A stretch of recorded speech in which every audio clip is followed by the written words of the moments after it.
A beat, man. Everybody can make a beat. You can make a beat on the lunch table. That's a beat right there. A beat is a record in potential. And the beat is also constricted to the concept of the genre of hip hop. Record transcends all that. A record could be any genre of music.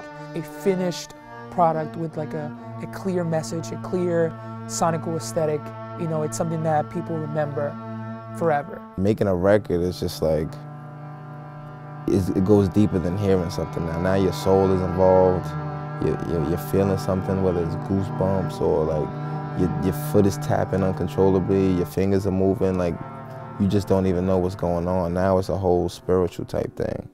Anything is a beat.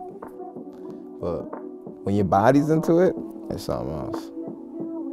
That's a record. Yeah. Just put that head down. Spread those wings, we about to fly.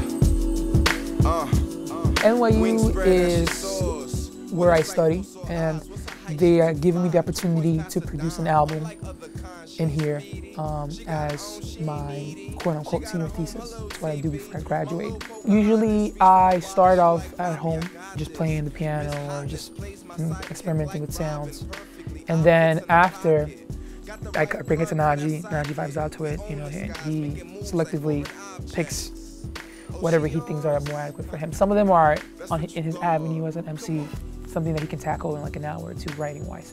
Others, I challenge him with a beat. It's like, hey, what can you do with this? And he goes and does his thing.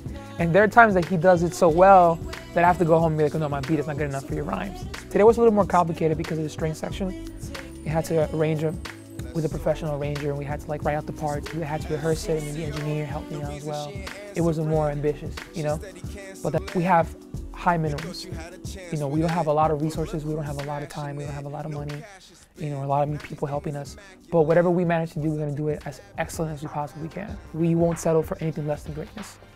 You know, that's the motto, and that's the aesthetic, that's everything. Yeah, standing ovation for the young man who made it out of hell with just a suntan. Najee, he has a very interesting story. He grew up in the Heights here in New York. He has assimilated Hispanic culture to him. I've been a child of the state since age 5, so I've been in like 17 homes, a few group homes and shit.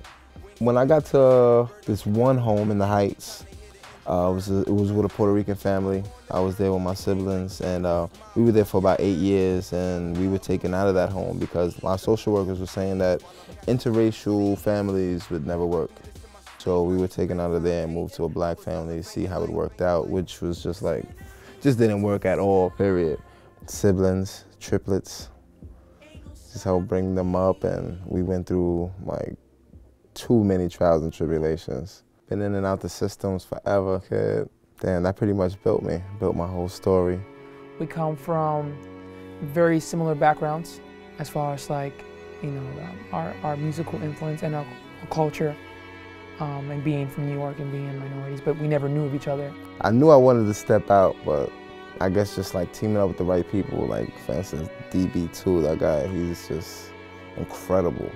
And just like with his imagination and mine together, like he really brought me to another lane. Like, and he got his previous jazz and classical training, so for him to bring that element to it was just like, all right, cool. The stuff that I got in my mind is all right if I just run with my imagination and go elsewhere. And from there on, you know, one song turns to 2, into 5, into the whole project called Settle for Greatness, which is what we're working on right now.